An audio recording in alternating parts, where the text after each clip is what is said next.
What's up, guys? Welcome to another episode of the Jiu Jitsu Junction podcast. My name is Andre, and I'm here with my buddy Chase. And today we will be talking about how to deal with training partners who are not tapping when they should be tapping. Do you have any opening comments there? Yeah, making noise counts too. Making guys that make noise, that's usually the ones that don't tap and they end up making a noise, and that's how you realize that they're not tapping. Yeah, the non-verbal taps that are still really taps. Yeah. If you're groaning in pain, that's a tap. Yeah, and you should probably tap. Yeah, I mean, this is just a hobby here, right? And something that I've noticed with all of these people who don't tend to tap is that they have a lot of delusions about how they're really doing. It's like a mark of pride to not tap out. And it's really, especially at the beginning level, not a strength, definitely a weakness. Yeah, they're probably going to tell you how you could have finished it, and they might even stop you right before and be like, hey, so pull my arm this way and this way. Oh, yeah, you got it. And they still won't tap. They just say you got it and expect you to let it go. Oh my God, it's just, I mean, it's a meme that it's a meme that we're all familiar with, right? So like that's like one of the problems, right? They have what? I just heard the chair squeak. I figured it out and I won't do it again. All right. So they've got these delusions, right? And then that's one of the problems. It's bad for them, but it's also kind of bad for you because you don't get real feedback on your submissions. And if you do, it's too late and you feel like a jerk, but it's not your fault. And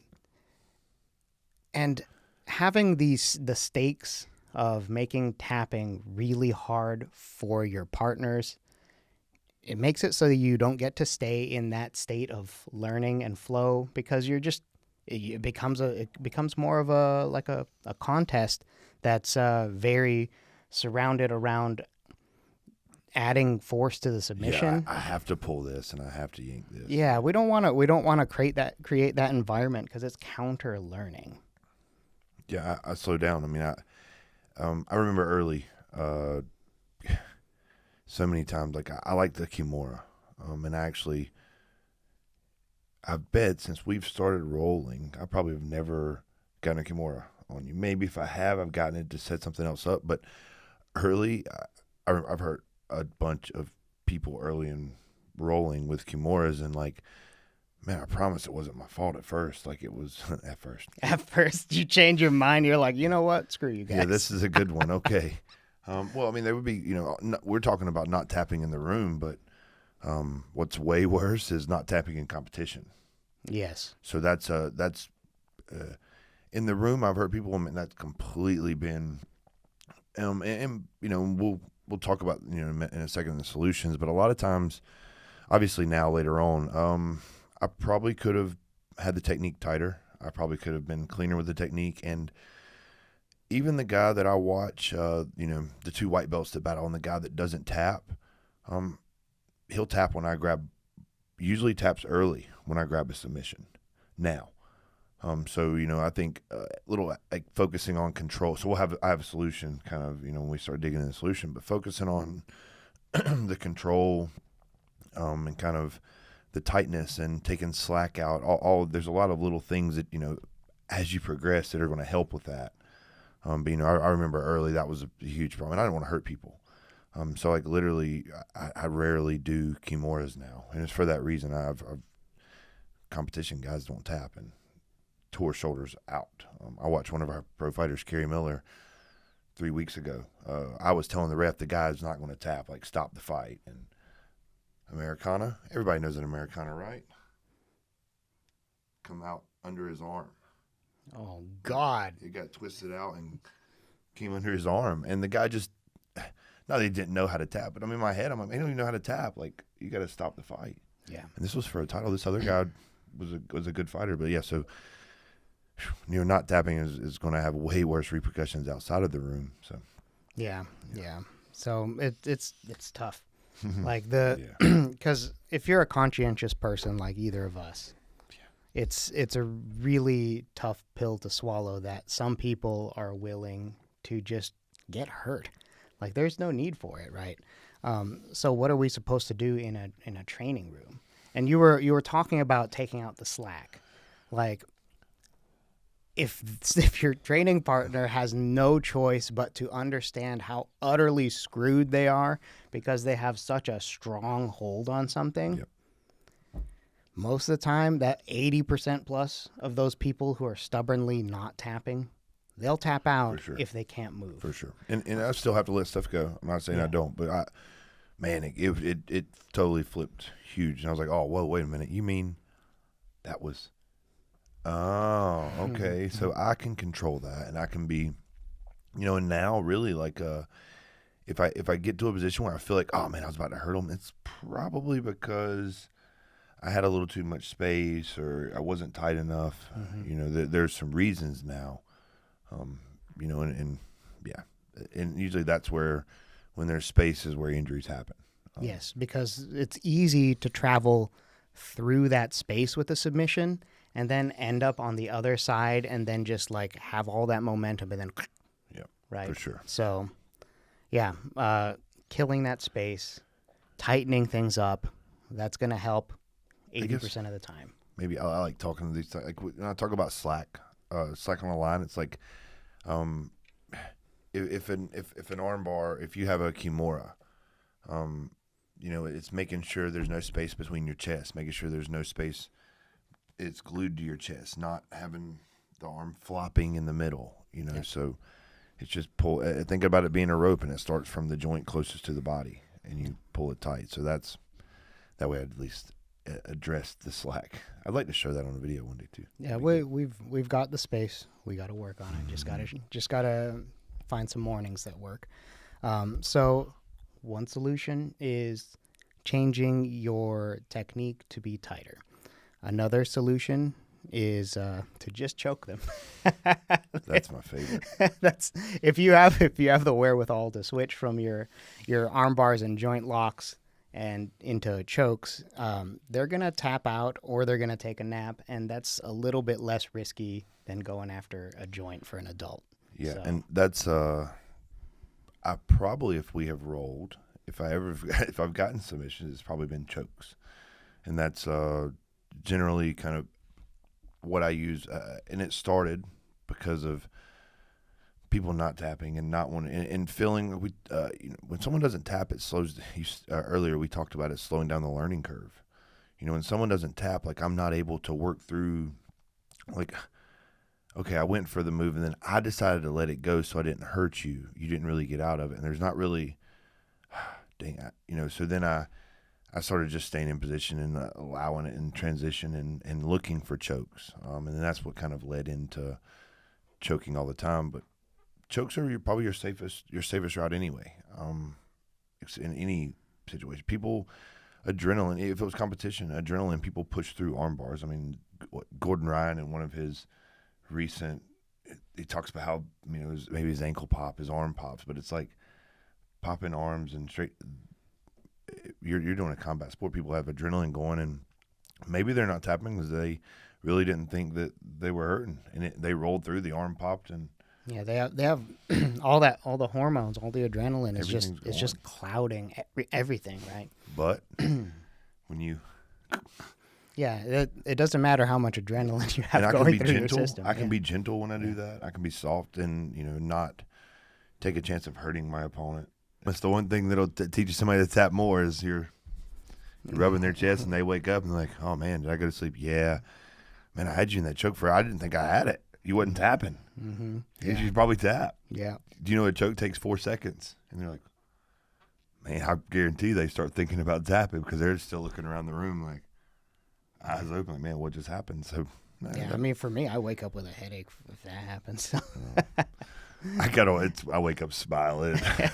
I'm smiling, but I wake up, I got a headache. Oh man, I'm sorry. Yeah, well, it's okay. I try to tap so that doesn't happen to me, right? But yeah, so like applying pressure and non-submissions, like just establishing complete control if you can. And I understand that some people that are listening are dealing with people who are not tapping, who are equals. And you're not going to be able to completely dominate equals, right? So for those circumstances, you can either work on yourself and be okay with them not tapping and realize that your version of what you're interpreting can be your truth, and that's okay. Like, oh, yeah, I could have done that if I really wanted to. Yeah. And I'm okay with letting it go and continuing the role, learning other things, maybe working on transitions, like you said. That was probably I was going to chime in and say that. Like, there's a lot of jiu-jitsu, you know, so you learn, most of the people you roll with will tap. But, you know, you'll learn the one or two guys like, oh, man, he never taps. You know, we have a brown belt, never taps every time. I feel like when I heard him, and it's like, I hope you listen. But every time, I've let go of so many things. But listen, every time he grabs a hold of Smith from me, I got to tap him and tell you why I tap, because I think he'll hurt me. You know, so it's like, there's a lot of jiu-jitsu out there, and there's only going to be a couple people over your jiu-jitsu career that won't tap. So, you know, just with that person, like have a set couple things. Like maybe the first time they get you off guard, but after that, like you should have a little bit of a plan. Be like, okay, next time I go with Joe, like I'm going to work on trying to control him. I'm going to work on transitions. I'm going to try to get to his back. Yeah. Try to choke him. Yeah. Yeah. So like Jay said, it's really not super frequent that it comes up. So does it really matter if 2 to 5% of your rolls you have somebody who's not tapping? Probably not, because you've got all the rest of your grappling to work in a more normal learning flow state kind of environment, right? So don't worry about it too much. Work on other things. That's totally acceptable. You probably don't ever want to hurt them. I know that there are people out there that have this very extreme view that they're not tapping. Well, sucks for them. Oh, come on, guys. Yeah. You know? Yeah. And I, with my kids, it's funny. You know, obviously coach kids and I coach a lot of our amateurs, our beginner amateurs, our younger amateurs. We talk about, like, you'll hear me and they go, oh, be easy, be easy, be easy. Like, he's not going to tackle that. So, like, I even, when it comes to competition, you know, as a coach, I kind of shape our training so that, and you're going to laugh because you've probably definitely seen it, I start focusing, we learn all the stuff, arm bars, but when it gets closer to competition, we're all trying to get to the back rear naked chokes, trying to get to front chokes. And it's more in competition for protection, because adrenaline's going, you're going to see people not tapping a lot if you start competing. You know, so I really, you know, arm, everything, all those are great, and, you know, they all cause damage. And so when it comes to competition, like I even set goals for our kids. Like, I rarely do arm lock goals, or, you know, those are, I've just seen bad things. You know, sometimes not tapping might be the kid not knowing what's coming. You know, maybe that's it with the white belt too. So a beginner, maybe they don't know what's coming. You know, or they don't understand how close the breaking point is. Yeah. It is 1 inch from extended to broken. Yeah, it's crazy, you know. Yeah. So if 1 inch, it might be less for most people. Yeah, well, and I would, no question. I've seen somewhere, you know, I've seen some events back, but I've seen somewhere as soon as it gets close, they're already pulling a bicep because they were trying to hold on to their arm so hard. So, yeah, so when it, you know, competition, and if you're worried with that, you know, again, I injured people in competition, you know, from them not tapping, and it kind of sucks. Like, now I go back, I probably wouldn't have, you know, went that submission. So I shape towards chokes for competitions, so I don't have to deal with that dilemma when I compete, if that makes sense. Yeah, for sure. So if they're not tapping, don't worry about it. Change your own behaviors. Change your own, like, internal thought process about it. Understand it's probably not really that big of a deal, even though it might feel like it is. Yep. You know, it could be their ignorance, it could be their stubbornness, and that's not really too much your problem as long as they're not hurting you. If you want to try, though, just choke them. That might be a way to help. Yeah, that's something to work towards, and like working on the pressure, all that stuff, all the stuff that is not joint locks is fair game. Mm-hmm. So go out there, choke some of these stubborn people who are not. Make sure not after tapping. you tell them, like, hey, I didn't think I had it. You wasn't tapping. Oh, yeah, just make sure you tap, okay? Just make sure you tap, okay? You've heard those conversations before. Sure. Yeah. But God, like I feel like with people who aren't tapping, they have egos, right? And God, they're sure going to interpret that as something patronizing and negative. I just put you to sleep. So you can't say I did. Like, you could tell me you didn't arm me. That didn't hurt. Oh, your arm just pops like that. Nobody. Listen, I had to rub your chest. You shook a little bit when you sat up. Like, you blinked your eyes at me. Yeah. So Sorry. I mean, if you feel like having that conversation, you can. It's okay. You don't have to have that conversation though. For sure. I know that people want to change other people's thoughts and actions, and you can't. You can only change how you feel about it, how you think about it, and what you focus on. So don't worry about it too much. It's not as big of a deal as it feels like. It does make me feel better. Sure, if you want to, you make yourself feel better all you want. But yeah, so don't worry about it too much. Work on the pressure, work on the control, work on yourself so it doesn't upset you. It's really not that big of a deal. It's not going to impact your learning too much. At least not if you don't fall into their trap, their frame of mind. So anyway, I hope you guys found this helpful, and like, comment. We love to hear from you guys. Tap that like button. Anyway, we will see you guys next time. Thank you for watching.